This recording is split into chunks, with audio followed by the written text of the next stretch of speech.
Hello, I'm Jessica Drummond from the Integrative Women's Health Institute, and I'm so excited to be here with Jenny Burrell of Burrell Education from her gym out in the countryside outside of London now. How are you? I'm good, thank you. It's my lab. Yes, it's a good lab. It's the perfect lab.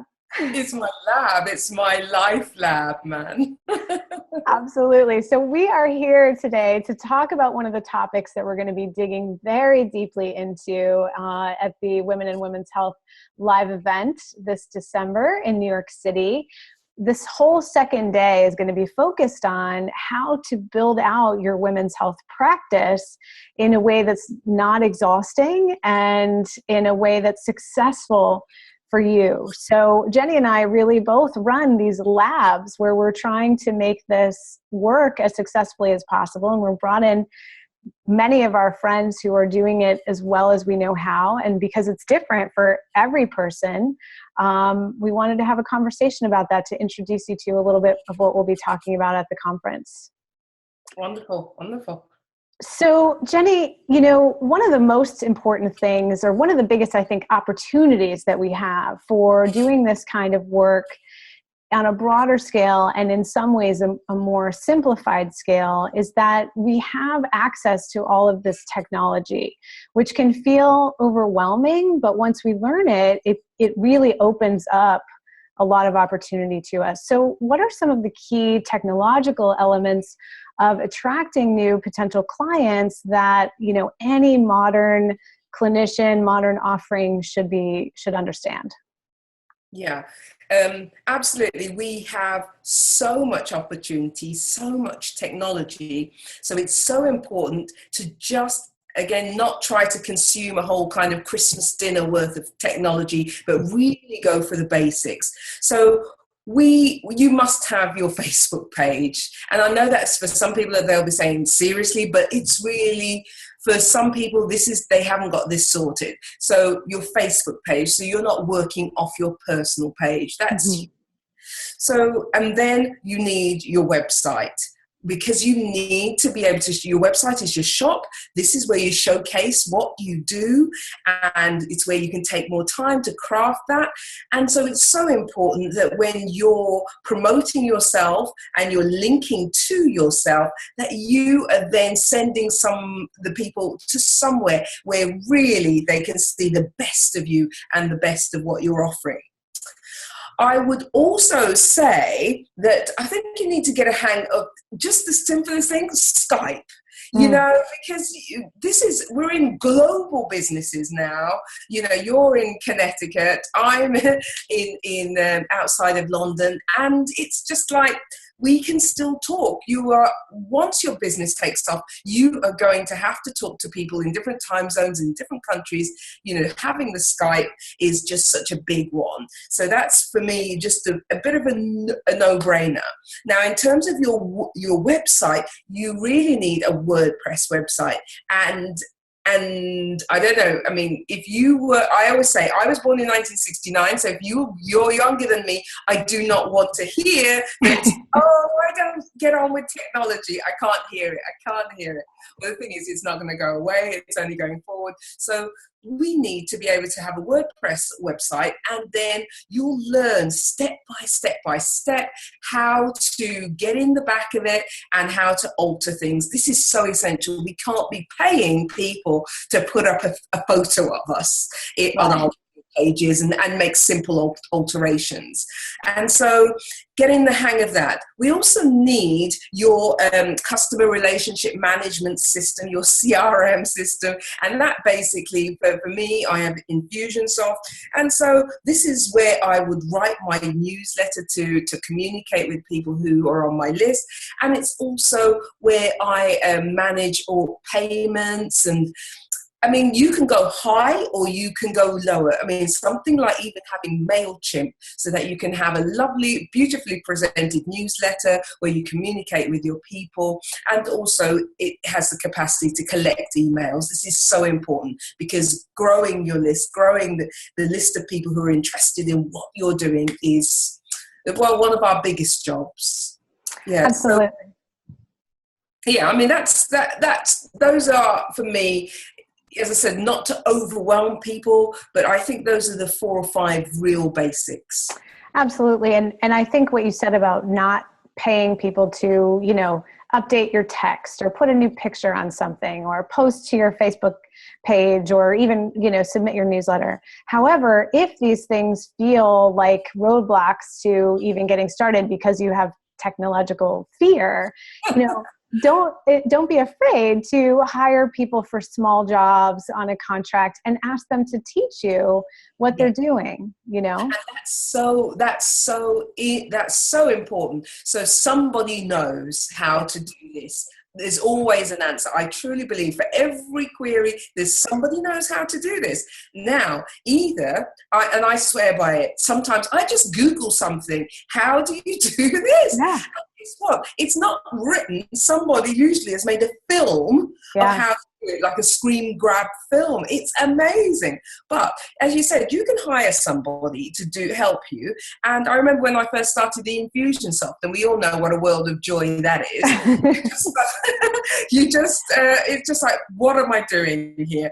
And I hired somebody, and I said, every time I asked her to do something, I asked her to take a screen grab video of what she was doing. And then bit by bit, I learned how to do it myself. So it was a gradual thing. But then, oh my gosh, the feeling, I was so empowered by being able to make those changes eventually that I was asking somebody else to make. Absolutely. And it gives you so much flexibility, and, you start to really take ownership of all of your stuff. Yes. Yeah. So it's like, and then as your business grows, guess what? You can pass that job to somebody else, knowing how to do it yourself. Now that's a beautiful place to be. Know how to do it, but it's not cost effective, time effective, and efficient for you to be doing. So then you outsource it. Absolutely. So let's change the subject a bit to something that's really challenging for a lot of women's health business owners, because the vast majority really of women's health business owners are women. And as you have recently become a new mom, and, I'm a mom of 2 kids, what advice do you have for moms either starting to work in the space or transitioning back to work? What are your ideas about that? Okay. Right. So this is it, Jessica. We must bulletproof our childcare. None of this, somebody said they'd take the kids, or I'm seeing if my mom can do it, because basically, to run the business, we need to completely bookend this time that we will allot to the thinking, the doing, even the dreaming. We've got to have this clear time. We love to multitask, we women. This thing here, your business, do not multitask it. You will go bonkers. And so it's like, right, for me personally, I know on Monday and Tuesday and Thursday, I have those 3 days full childcare, and I pay for it, and I take him there, and I know those days, boom, these are my childcare days. It also means that when it's Wednesday and when it's Friday, guess what? I know that those are Joel days and family days. My husband works at home. We try to coordinate that, so we go and do a little something together in the daytime. So I would say this is huge.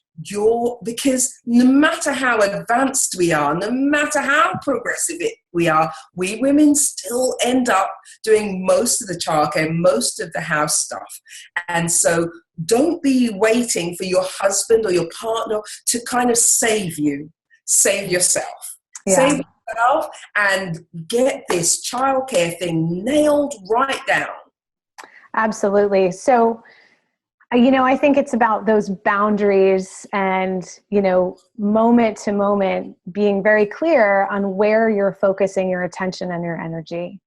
Yes. And I think that many women feel in their business, they're they're not professional enough, or they're not getting things achieved because they think, oh, I can multitask here as well. But building, going into the back end of your website requires deep focus. And this isn't something that is done in between cooking the dinner and sticking a couple of loads of washing on. It just isn't. And I think as well, when we start to, as you said, have those boundaries around our working time and really show that we are running a business, also us taking our businesses more seriously means that other people see that in our family, even our children, they see that and they know, oh, where's mommy? She's in the office. Joel's 2.5 and he knows what that is. She's in the office. Yeah. And if the door is closed, it means that I need to do something that requires silence. Right. And so then he goes to daddy. He knows that if the door is closed, otherwise the door's open, but he still knows this is where I work. Right. Yeah. Even those physical boundaries are important. And I see that, a lot of women don't even create that physical space, which is very important. Yes, I think that's huge as well. And I know that it's not easy for everyone because you need literally another space, but I think if you can just carve out a room where the door gets closed, that's huge. That's huge. It's really huge. So you talked a little bit before about the necessity for at least having a professional Facebook page, which I would 100% agree with. I mean, the data shows that the vast number of eyeballs that are on Facebook and the vast amount of data that Facebook is collecting about all of these people. So anyone who's on Facebook, you can really market very clearly to people who specifically in a specific area need your work. But do you believe that you need to master all social media platforms, or what's your process for pulling in anything beyond Facebook? I think you need to look at where your people are. Yeah. And I think a lot of women are on Facebook, they're on Pinterest, and they're on Instagram. Mm-hmm.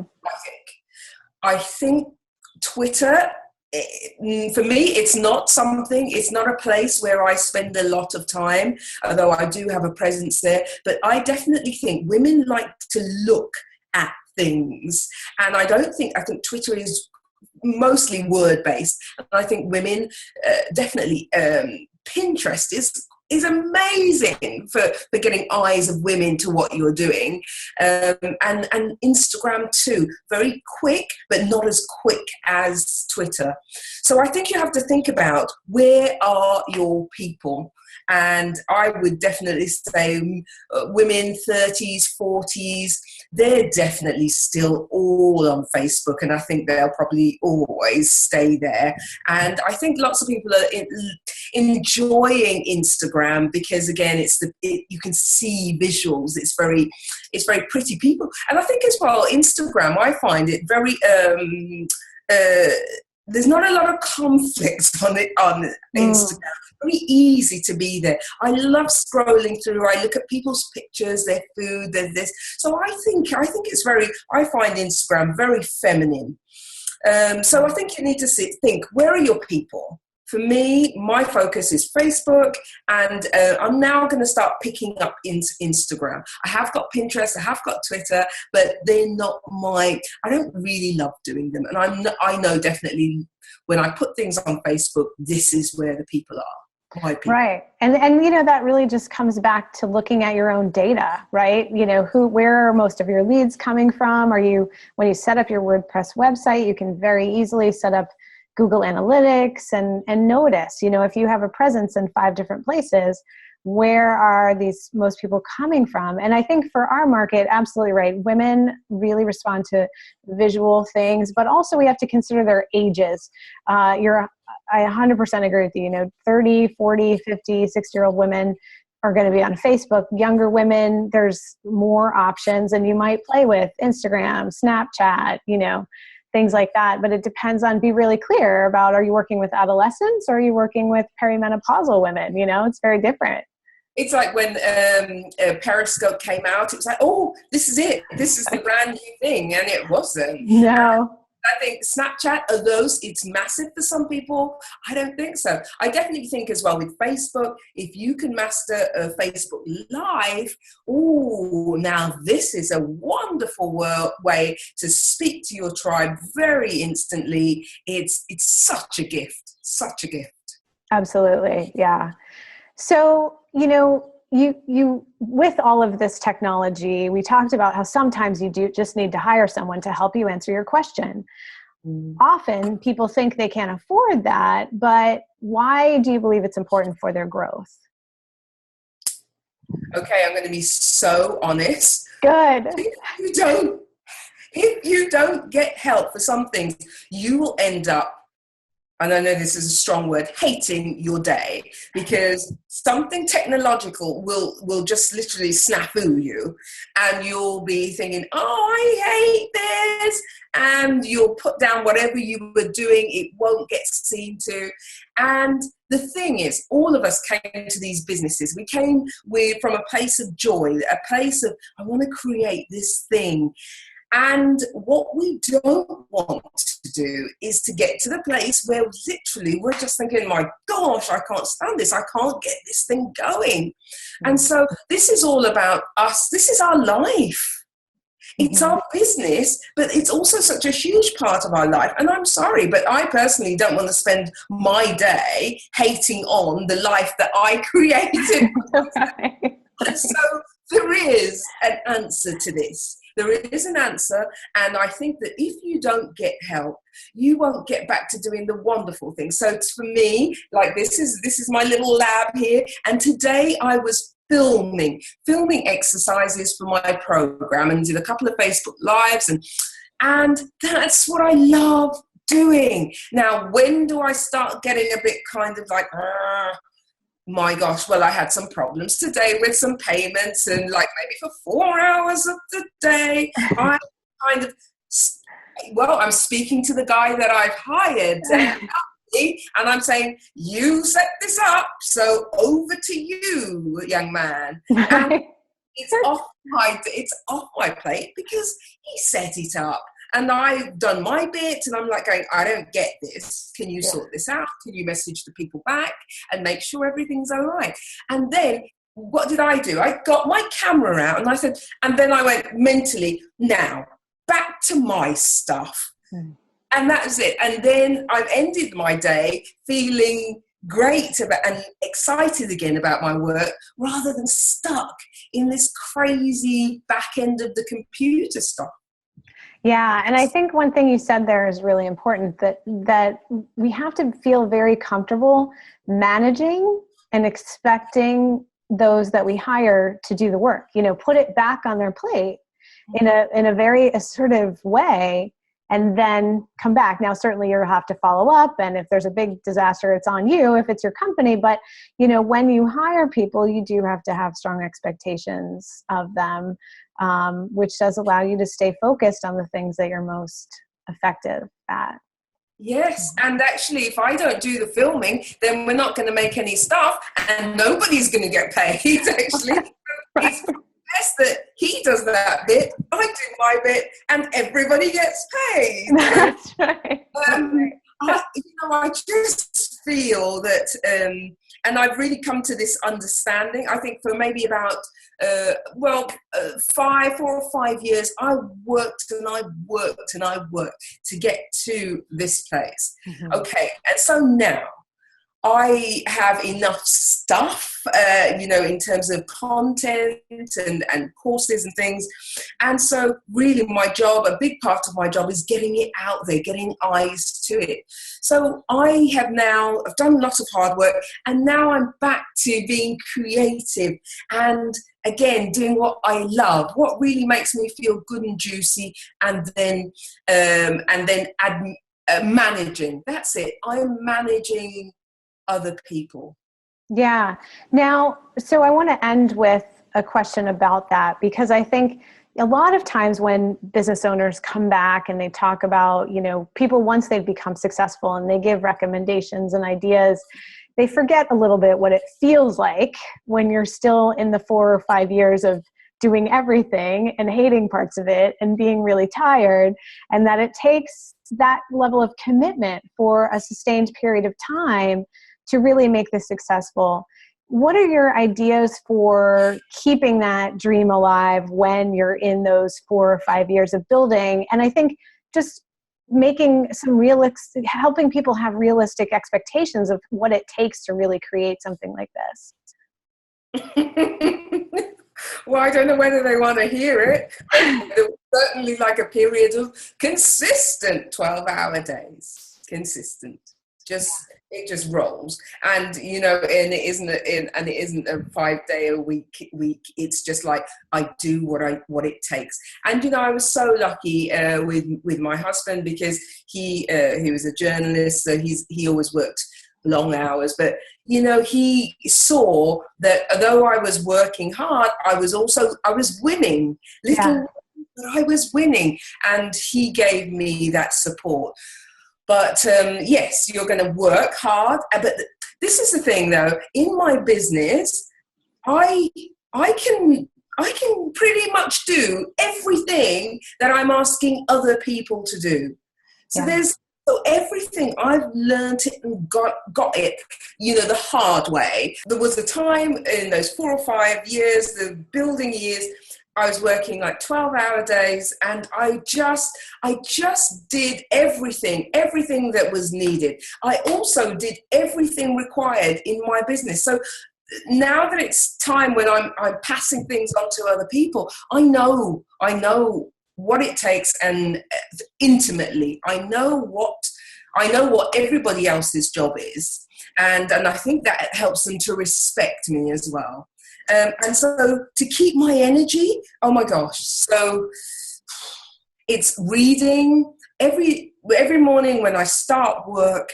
One of the biggest things that I do is I think about what went right, because I have a lot of wins. I had a mess up a couple of weeks ago, real mess up, and I was so annoyed. And you know what? I said to my husband, "You know what? Never mind, Mum, because actually most of the time I win in various levels, but I win." And this one was like, oh my gosh, a big fat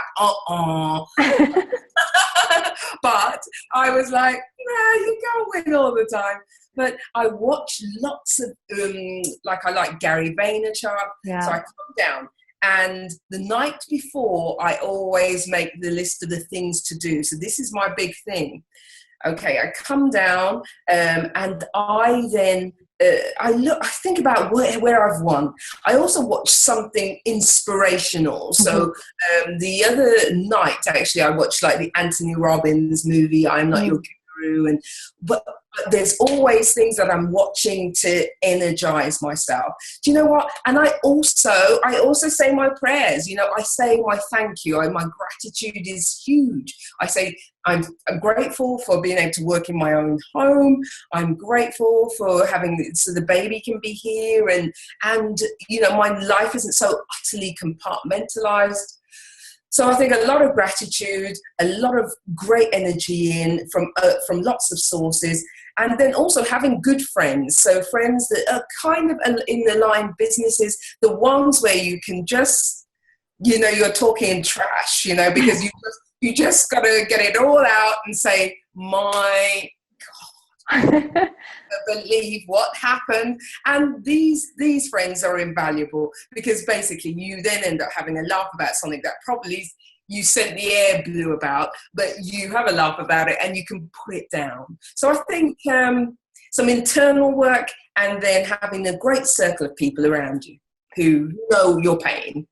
Yeah, and I think so that's really what we're trying to do at this event in New York, and we've done so well in London in the last 4 years at Woman on Fire that you created. Because when women who are doing this work together are in person, you begin to build that community of actual human beings that you can connect with, even if it's via Skype or whatever, but certainly in person a few times a year or once a year even. And then not only can you vent about the challenging days, but you can celebrate the wins with people who really understand what it took to get there. Yes, and that's priceless. And you're right, it is about that celebration of the wins, and you're celebrating each other truly deeply. You know, when somebody has created something, they finally get that dream out of the gates. It's just like, you did it, you know. And you know that when those people say, you know, you did it, they mean that from their heart, because they know what it takes to get something out the gate. Absolutely. Yeah. I think this. Often we as women, we don't have the communities that we used to have, but I think we can have the modern version of. And I think when we're trying to make these businesses that really do challenge us as wives and as moms and women, us at a certain age, we need our girls around us. We need people around us who are going to get what we're trying to do. Because there's an easy path, isn't there? You could have had the thought and you think, well, how am I going to fit this in with 2 kids? How am I going to be a nice wife and always make dinner every night? Still run my business. And there was not an easy path, but I'm just saying many of us are taking a leap. We're taking a leap and trusting that everything will work out because what we're doing is so sincere. Yeah. And for that, you need support, because leaping isn't easy. But I always say fortune favors the brave. But you need to, and these women around you, they're your catchers. They're your catchers. Absolutely. So thank you so much, Jenny. I think, couple of key things I want everyone to remember from this is this was really innovative and I think energizing ideas is, you've got to have some handle on your technology. Don't be afraid to ask for help, and don't be afraid to just dig in and learn it. Sometimes we've got to put in that sweat equity. And two, be grateful for, celebrate the wins, but have this really dynamic group of women around you who are going to be there for the more challenging pieces and to celebrate the wins. So we'll see you in New York, because we want to be two of the people that are celebrating and venting with you when you need it. Yes. I'm so looking forward to this event and going deeper. My subject is business and going deeper here and really helping people to see, and also sharing all my trials and all my wins, so that people can see you can survive. You can get a little bump, but you can bounce, and it's all part of it. Yes. And I think that I want them to feel comfortable bringing some of their bumps and celebrations too, and their hardest questions, because Jenny will be there ready to answer them. Yes, I will be. I'm really looking forward to this. Yeah. All right. Thanks so much, Jenny. And if I don't see you before then, I will see you in New York. Yes. See you, Jessica. Take care. Bye-bye.